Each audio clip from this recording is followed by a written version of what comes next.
comfortable to say, oh, well, 2 years passed, we still couldn't solve that, so let's just relax. That's what my concern is about. And for people to put it out there that, oh, it's gangs, it's gangs, it's gangs. It's gangs. Why every time something has to do with people of color, it has to be, oh, they're gang members? No, at the end of the day, I feel like if this was an opiate crisis and white people were dropping today and tomorrow, man, we'll have these police all over the place. But it's my people. It's my people dying. I have a son who's 6'7", who's 16 years old.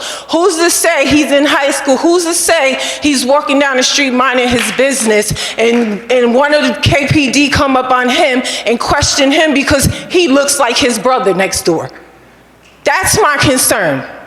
And then you don't incorporate it. They incorporate nothing for our people to do. They're taking after school programs out of the schools, because now they have ISS and detention, and they're throwing our kids in in ISS and detention for the littlest things that are not even worth to be in there. But they focus on that and don't focus on incorporating after school programs for our children, things for our children to do, things to get these kids off the streets. That's the biggest problem. And officer, community, relationships, people of color do not trust y'all because y'all don't trust us. And that's a real fact. And I stand here representing Citizen Action, and we've done community cookouts. I've never seen you there, Tinti. I've never seen you there, Noble. Dave, I can speak for you. You done came to our church mad times. But seriously, I can speak for you. But I've never seen any of you come and participate with anything with people of color. We give a cookout every single summer in Ward 4, Citizen Action. And I would love to see the police officers come there and shake hands with these young men that are there doing open spoken word, that are rapping, that are showing their talents. We're all non-criminals. We're all not gang members. I work hard just like you do.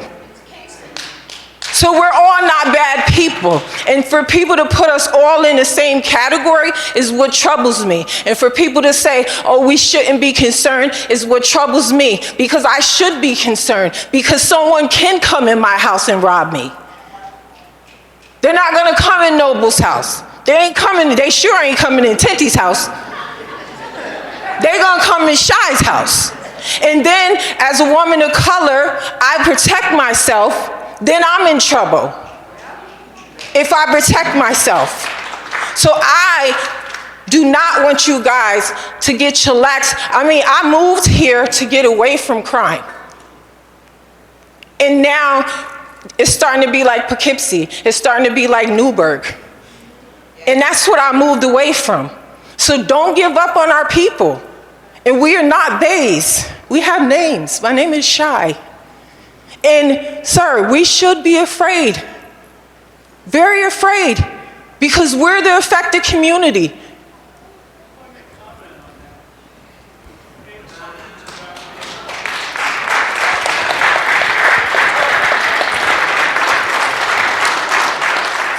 Tony, before you get started, Shy, I just want to say that, first of all, when we were talking earlier about safety, we were doing it in terms of a question about communication and about how the city communicates about these crimes. And so when I talked about safety, I was talking about how if we as a city felt as though there was an immediate threat, we would send out alerts. And that's when we talk about safety. Safety is completely within an individual person. Because all of us right here tonight, there may be people in this building that right now don't feel safe even in this room. And that is really up to them to determine their safety. And so I, by no means as the mayor, can anywhere ever say that everyone should feel safe. Because you don't know how I feel in my neighborhood. You don't know what happens at the house next door. I may be really concerned for my safety because of my neighbor. You have no idea. No one knows, right? And so I think one of the things that it's really important for us to recognize is that, we need to be able to hear from the public when they don't feel safe. And I think that that's one of the main things that we want to be able to get across from all three of us, is that we want the public to tell us when they don't feel safe, where they don't feel safe, what neighbor doesn't make them feel safe. So that we can then follow up on those concerns, because to us that is paramount, because we want everyone in this community to feel safe, and that is a community effort. We need to be able to look out for our neighbors. We all have instances of violence in our neighborhood. I mean, you talked about the drive-by on your street. My father was sitting on the porch with the bullets in his house, and so he could have been shot. And so it affects all of us, regardless. And I do want to say that with the incidents that we've had where people have really not felt safe in the last few months, we have stepped up all of our efforts. It has been a true combined effort between the Ulster County Sheriff's Office, the New York State Troopers, the Kingston Police Department. We literally have had detectives that are working 24 hours a day to try to solve these these crimes, but at the same time, we are also still trying to have that community policing approach. So we're trying to get our officers out of their cars, on the streets, walking in the neighborhoods, getting to know the neighbors, because one of the things that's most important to us when these incidents occur is that we actually have someone to talk to. And if we can get our officers out of their cars, talking to people on their porches, when a crime occurs on that street, that officer is going to have so much more likely of a better chance to be able to have a communication with that person on the porch about what happened, because they saw that officer before. They know that officer. That officer took the time to ask them how their day was on a day where there wasn't a crime happening. And I think that that's one of the things that, we have to do a better job at. We know that. We're working on that. We're trying to figure out how we can do that while still responding to the 25,000 calls for service every year, but we can't do it alone. And so that's why we did ask the Sheriff's Department and the state police, and so you're going to see more of them. You're going to see the sheriff's officer cars in Kingston more often now. You're going to see New York State Police in Kingston more often now, because it does have to be a joint approach. But I do, want to be able to be out in the community. And if Citizen Action wouldn't have their event the same day that the Hodge Center had their Make a Difference Day the last 3 years, I would have been at your event. So I was on Franklin Street at the Hodge. Anyway, that's me. Jessica McNaff.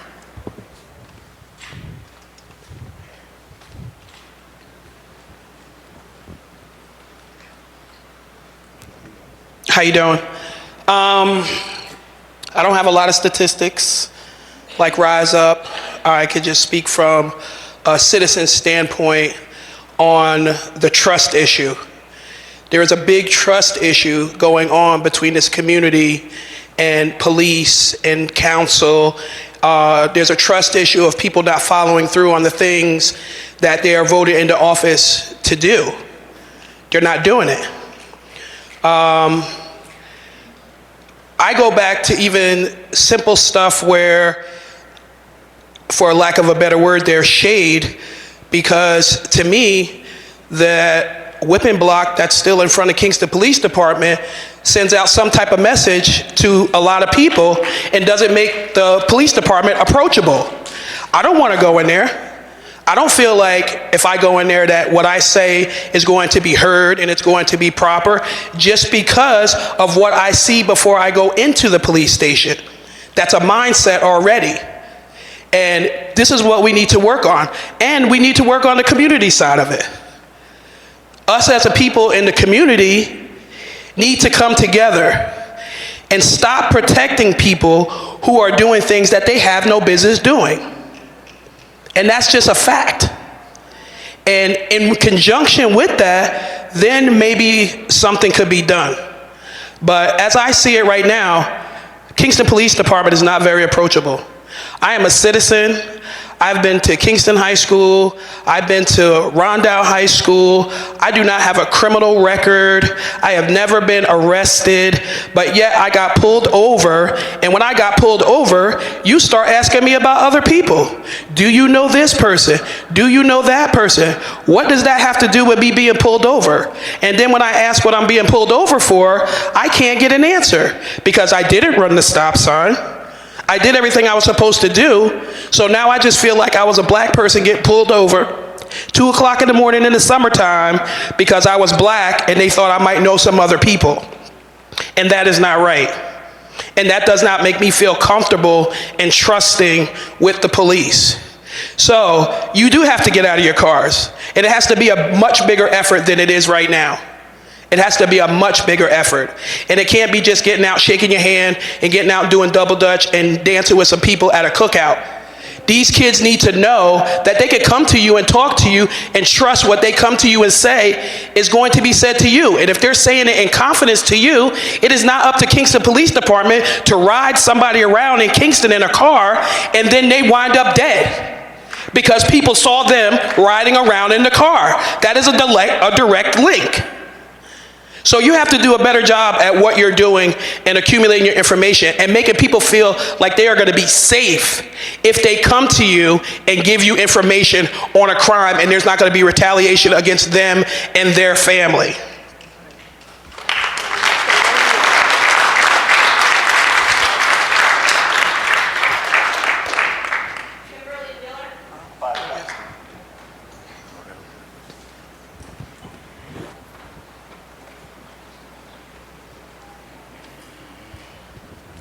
Hi, I'm Kimberly Wheeler, a resident of the DDAC zone, as you call it. I've been hearing where we should feel comfortable and we should this and we should that. I'm a resident of the DDAC zone. I've lived in this area most of my life. I've been through all the police scandals, from Riggins to RoboCop, Matthews, Van Allen, Fitzgerald, and we're supposed to trust what? I have cousins that have babies by this cop and nothing is done. And we're supposed to trust what? I have a 12-year-old that attended the Hodge Center with you, Mr. Noble, who comes to the cookouts every year for 10, 15 minutes, say hi to who you want to say hi to, and then you're gone. I have a 12-year-old here who wants to leave Kingston because of the things that's going on. I'm sorry, Mr. Davis, I don't know who you are because I'm new to all of this kind of stuff. Paying attention is what I'm doing, is what I've been doing lately because I have no choice to. There was an incident, I lived on Henry Street in Kingston, where there was a fight in front of my house. I called the cops. There's an officer right here who came. Instead of him going to who I called the cops on, he runs up on my porch trying to tase me and my daughters. Not who we called the police on, which happened to be a white lady that was standing at the bottom of my stairs. But we're supposed to trust what? Is there any black cops? There was one, and I heard he ran away. He's a state trooper now. We're supposed to trust what? Years ago there was, I'm talking about in my lifetime, I'm 43. We're supposed to trust what? The ones that we did trust, they're gone now. And we're supposed to trust. That's my question. We're supposed to trust what?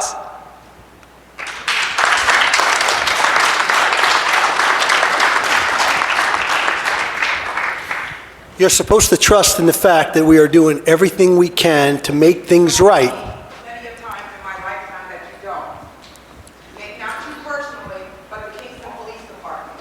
Over and over again, they've shown me that I'm not one of their priorities. My kids is not one of their priorities. My neighborhood is not one of their priorities. They come to my neighborhood to harass us when there's nothing to do with your neighborhood. So let me go back and talk about the trust development over the last few years. We talk about police accountability. We talk about transparency in what we're doing. We have the body cameras. We have the dash cams. We record the officers. So in events like you're saying, that the officers rush up on your porch and you're not treated properly, we can follow up on that. That's where the trust develops. When you report that to me and I follow up on it, hold on, I can go back to that and determine whether or not the officer conducted him or herself properly. This is, part of it is the frustration also in the police department. And I'll speak just very briefly of it. We have portions of Kingston that are out there with stickers that say, abolish the police, peace not police, right? F the police. So as a law enforcement officer, we're supposed to get into the community knowing that there's some sentiment out there that doesn't want us there, that doesn't believe in our purpose, that doesn't understand that we are the ground between those that need the protection and those that are causing the harm. That's where we have to develop the trust. That's where we need individuals like yourself that are being part of this community, that do voice their opinions, that do voice their frustrations. I'm not going to leave here not listening or hearing or understanding what you're saying. I have a different view on things. I get it. I have served this city for many years, wearing a uniform, doing the right thing the best we can with what we have. Could we have more cops? Yes. Could we have more detectives? Can we have more community involvement? Yes. But that's what we're here to talk about. It is frustrating on both sides. I admit that. I do. As the DA mentions, the investigations are taking longer. But they're not stopping. We don't throw up our hands and say, well, no one's coming forward, we're done. He mentions the number of subpoenas, how many search warrants, how many times we've left the city. These aren't the old days 30 years ago where the bad guy runs a half a block away and that's where they stay and that's where we catch them. We're talking about the availability of transportation that gets them out of state, upstate, all over the country. The capability within their own hand of having cell phones that are difficult to track, that have information that we need. Those are the frustrations also on this law enforcement end. So I understand what you're saying, and maybe this is just really my way of expressing from the cops' end of it, the law enforcement end, that we too have our frustrations. And this is about bringing the community together, because we do. Every man and woman that serves this community, you wearing a KPD uniform, put themselves out there. They enter situations not knowing what they're coming upon. It's a radio dispatch. Fight in progress. They don't know more than that, and yet they go. When we get there, there's chaos, and we try to make sense of it by still respecting people's rights. We do. We try to do the best we can. And when someone feels that they've been shorted in that regard, you come to me. You say, Chief, this is a problem. Call me. At least give me the opportunity. That's how we develop the trust, by giving me the opportunity. And people will say no, right? They'll say, some of you will leave here today not believing a word of what's been said. I get it. I understand. But the rest of you, this is what we need. That is my plea tonight, really. I hope you take that away. It's difficult. Some of you are shaking your heads, but others are listening. And we need that. There are officers in the back of the room, as you mentioned. They are here. They're here because of their concern with this community. They're here on their own time because of their sense of community. Those are the ones that care, that will bring it back. I heard what you said. I really do. I hope you follow up on this.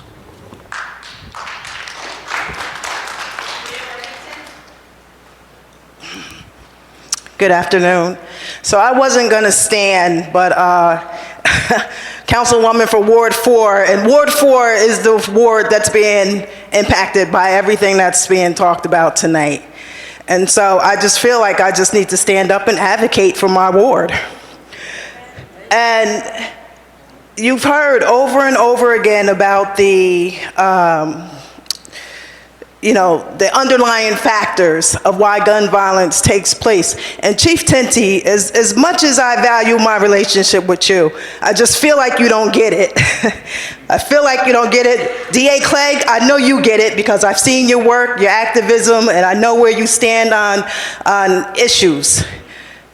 But so many people stood up here tonight and they took issue with the terminology of bad guy, and you just said it again. This is how I'm thinking that. I don't know if you're not listening to what people are feeling, and believe me, I'm not attacking you because I know that the police department is doing everything that they possibly can. I know that you have limited resources. I know that you don't have enough police officers. But in Ward 4, I got families that have no closure because of those shootings that have taken place. I get phone calls about this all the time, and it has to do with what some folks stood up tonight, lack of resources in Ward 4. Yeah, I know the College is there, I know the library is there, and I know you pump money into those things. I'm talking about Cedar Street, I'm talking about Prospect Street, Furnace Street, not even Henry Street, because Henry Street is a school route, so they're gonna get money. I understand that, and I don't see that happening, and that's where this gun violence is taking place. And then you talked about the body cameras and the equipment. We know that the police officers have those things, but it's a mindset. The body cameras are not gonna change the mind of an officer that runs up and attacks somebody because of the skin of their color, the color of their skin.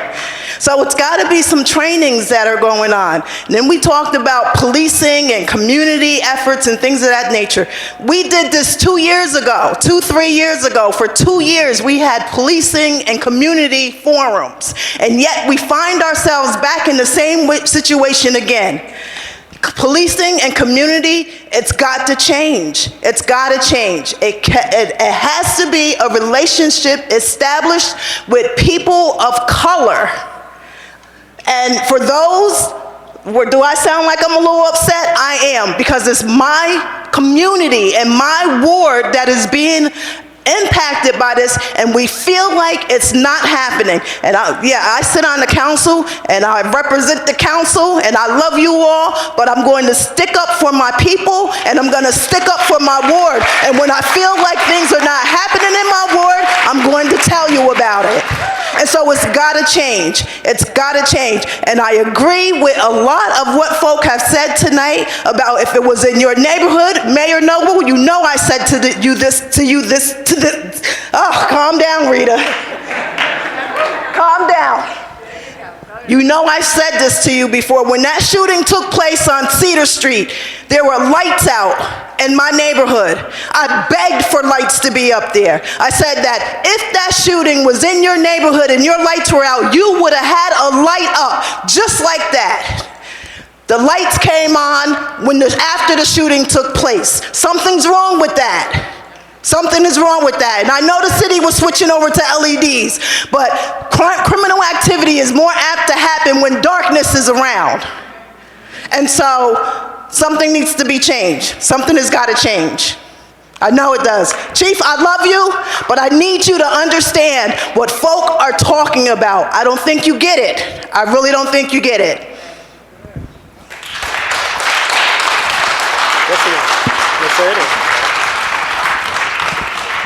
Rita, we first met at one of the first forums, right down at New Pro Church. Remember? You took the microphone. I remember. You took the microphone and you expressed your concerns. I have never hidden from this community. I've devoted my career to this community. I stand by everything you say, except I don't get it. I understand. We have devoted tremendous resources in the training of police officers. We have. You and I, wait, you say, I don't want to get confrontational with you, Rita. I really don't. That's not the purpose. But when you say things like this, you say, I say bad guy. He's a bad guy. This is not a good guy that did a bad thing. This is a bad guy. They have made bad choices in life, but in the scheme of things, ultimately it boils down to a bad guy. And I'm not choosing one over the other. We can talk about the word choice in this, but you talk about a police officer attacking someone. What does that signal send as a representative of this community, an elected official? You talk about a police officer jumping let him talk, please. Let him talk. Jumping out of a car and attacking a person of color. You know that not to be true. You know that. You said that. The officers hear it. I see their reaction. We have come leaps and bounds in the last 15 years, minimally, on how we conduct ourselves. We invested in training that talks about the racial inequalities that have occurred. We talk about the accountability that the public needs of its community. There are still cops in the Hudson Valley that don't have body cameras, that don't have mobile dash cams in their cars, that haven't gone through this training. We've invested in hours and hours and years of procedural justice. And are there times when an officer does not adhere to those new procedures? Yes, but that's where the community comes forward and says, I need to file a complaint. I want the chief to look into this. And if they don't trust me, then there's other avenues to go through.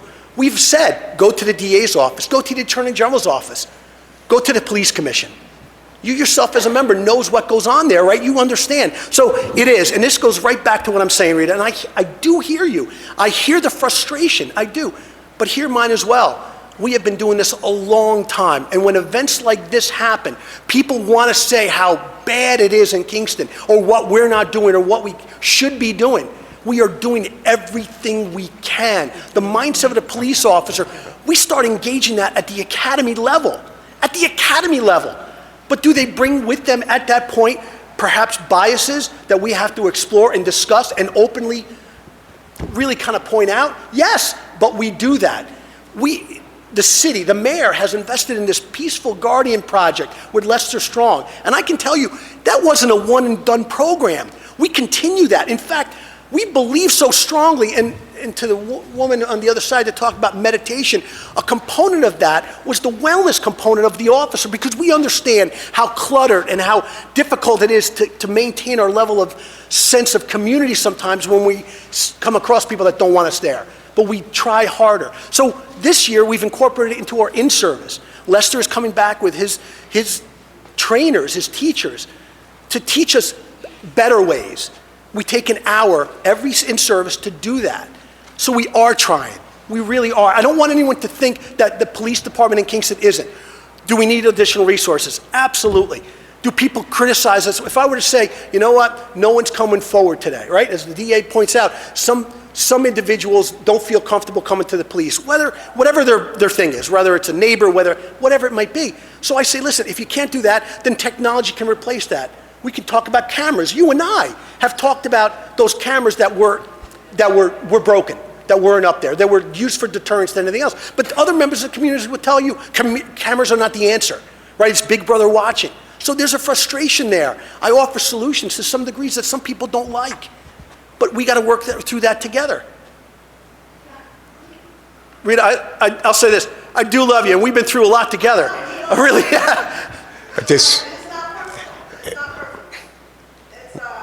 Let me just first say, I did not say your officers jump out of cars and people of color. You've heard that tonight. You didn't hear me say it. I said you didn't. It doesn't sound like you're listening when they've come out and said those things, right? I said the equipment that they're using, it's not about the equipment, it's about a mindset. The officer's mindset, if these things are truly happening, has to be changed. The equipment is not going to change the mindset. That's what I'm saying. And I'm also saying, as far as community and police, many people of color do not trust the KPD. It's a fact. That is a fact. No matter what you say, we've instituted this, that, and the other, they don't trust the KPD. So I'm saying that maybe the KPD should do something to try to bridge that gap. Maybe come to, I don't know, functions, whatever it is. You have got to regain the trust of the people in the community, especially where this gun violence is taking place, or you will not get the support from them. You will not. That's what I'm saying. And I'm not going to go back and forth with you. All right? I'll probably be texting you tomorrow asking you a question because that's how we do it. All right? But I'm not going to do that. But I'm trying to get you to understand, and everyone up here on this panel to understand the frustrations. And it seems like it's turned into black versus white. But it really is not that. It's because people of color are more impacted by gun violence. And gun violence is happening in this city that we live in. And so we're taking it very personally when we feel like others that are supposed to be protecting us don't care about us. I'm not saying that's the truth. That's the feeling, right? And perception is reality, okay? So that's what I'm trying to get you to understand. All right. We have less than 5 minutes because this is supposed to only go to 8 o'clock, and we have 2 speakers left that signed up. So we're going to get to those 2 speakers, okay? Next speaker. Kathy Hernandez. Hello, I live on a Bruin, and after everything I've heard, I'm really sad for my community right now. And I'm not looking to criticize, but I have a question. There were supposed gunfire in Pankaki on February 23rd. Then you talk about social media, and I follow the KPD page, and there's lots of good information. And let me tell you, there was a lot of social media about gunfire in my neighborhood. There was not one word from the mayor, from KPD, there was not a word about gunfire. So you want us to use social media, but on the flip side, the neighborhood's using social media, and now my neighborhood is scared. I've been in my house for 30 years. I've never been scared. I'm scared. I have 2 kids. I don't want my kids out walking my neighborhood anymore, and that's sad. My kids should be able to go out and walk in my neighborhood. A block away, there's gunfire, and honest to God, I slept through it, okay? Because I can sleep through an earthquake. But my neighbor now has a pistol permit. We're scared. And and what I'm hearing on social media, KPD was there, KPD was out looking, KPD did this, and thank you for doing that.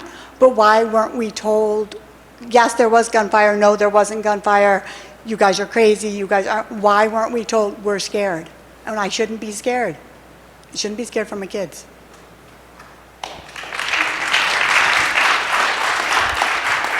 So in that particular instance, we put out what's confirmed. If we were to find in that particular case shell casings, and we didn't, we would say there were shots fired, and now there's an investigation open. And I'll tell you this, when Senator Schumer came to town to do his announcement down at the Kingston Police Department, in the middle of his presentation, a large truck backfired going up, Acadian Boulevard, and it sounded like gunshot. It really did. And we kind of laughed it off a little bit, and I'm not saying that wasn't the case in Pankaki, but we didn't confirm it. That's why we kept looking around all night to see what we could do.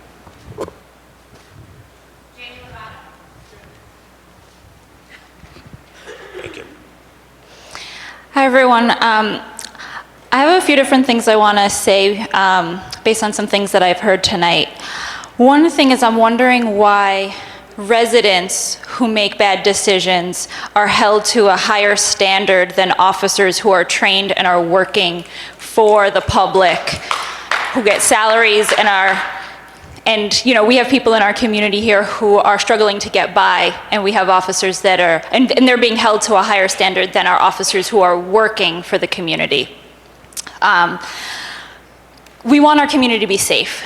And it's safer when there's less income inequality, when people's basic needs are met, when there are good opportunities for living wage employment, and when there are well-funded programs in place that use evidence-based practices for violence prevention. And you heard from Stephanie before with specific examples that are in place in other places and that are working.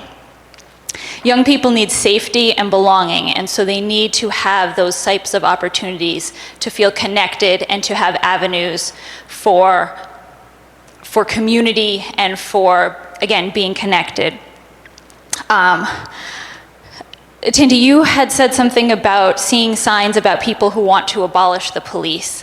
And I think it's important for you to understand where that feeling comes from. And that comes from the lack of trust and all of the incidents that have happened with impunity in the past. And so there are people who have had incidents and they have contacted you, they have made complaints to the police commission, and things have not changed. And so that's it. If the policing is not working and it's not making people feel safe, then we need a new solution that actually works and makes people feel safe. So people feel like if something happens that they can go to the police and the police are not going to attack them.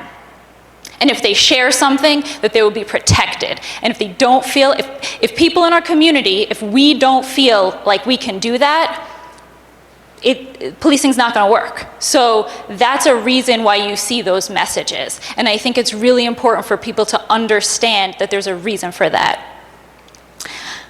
And for that reason, more policing is not the answer. The answer is to, like several other people have said before,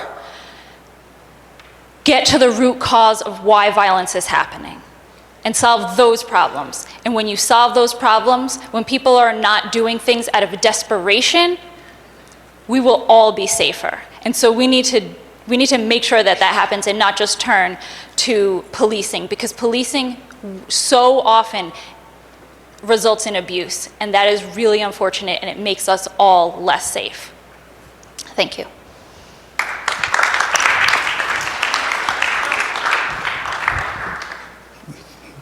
There is one more speaker that is on the list. This will be the last speaker of the evening. Good evening, everyone. We need to rebuild.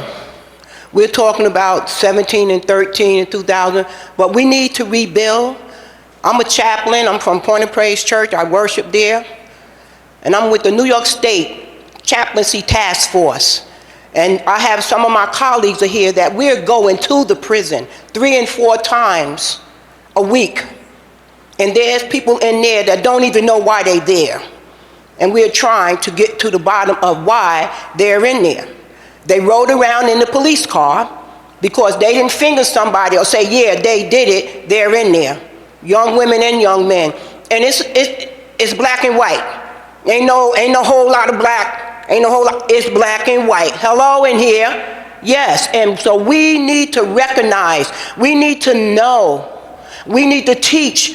It comes from the standard of the home, but we need to be able to touch and know that these people have a heart. Some of them never knew a mother nor a father. Some of them didn't know. I called your office, sir, last year, and I said that I needed to speak with you. You told me to email you. Why did I have to email you? And I'm sitting right there in the Kingston Police Department, okay? But still, what we need to do, we need to recognize that those that are incarcerated, everybody don't need to be there. They're there because they was put there because they didn't finger somebody, okay? Because they was hungry and they needed a roof over their head. They never knew love. They never knew growing up that somebody needed to take time out with them. And some of us sitting here, our loved ones is incarcerated, and we know that. So we need to rebuild, we need to think, we don't need to blame, we don't need to go on the blame game. We need to take responsibility of our community, we need to connect, and when we do connect with the department, with the mayor, with, I don't have to worry about Clegg because he's there with me. I'm in the courtroom, I was in the courtroom with Judge Williams, sharing with him. I was in the courtroom, I'm in the courtroom with Judge Ryan. So we got to get ourselves together, okay? If we smoking weed outside on our porch, what do we expect for our children to be doing? Hello? Yeah, okay? If we drinking, getting high, and saying every kind of word we want to say, what kind of environment are we giving to our children? Okay, we need to stop and take a step back and see the way we're living so our children is not out there. I stopped 2 young boys, and I'm about finished. I stopped a few young men as I was coming from the jail one Sunday, and I went into a quick check on Albany Avenue, and they were standing there, they had a book bag, and I said, what are y'all doing in here? I said, you're doing something wrong. What do y'all want in the store? They told me what they want. I said, get what you want and go over there and sit down. I said, now why y'all in the store to steal? They said, because we don't know where our mother at and we hungry. I bought them the food, so we have to have some love and compassion, okay? It doesn't matter the color, okay? We don't need to walk over the white or walk over the black. We need to be concerned about everyone. These children are out here looking for love, all right? So we need to be concerned about everybody. We need to be concerned about everybody, every senior, every child in the schools, in the hospitals, wherever we at. We need to give love. Thank you.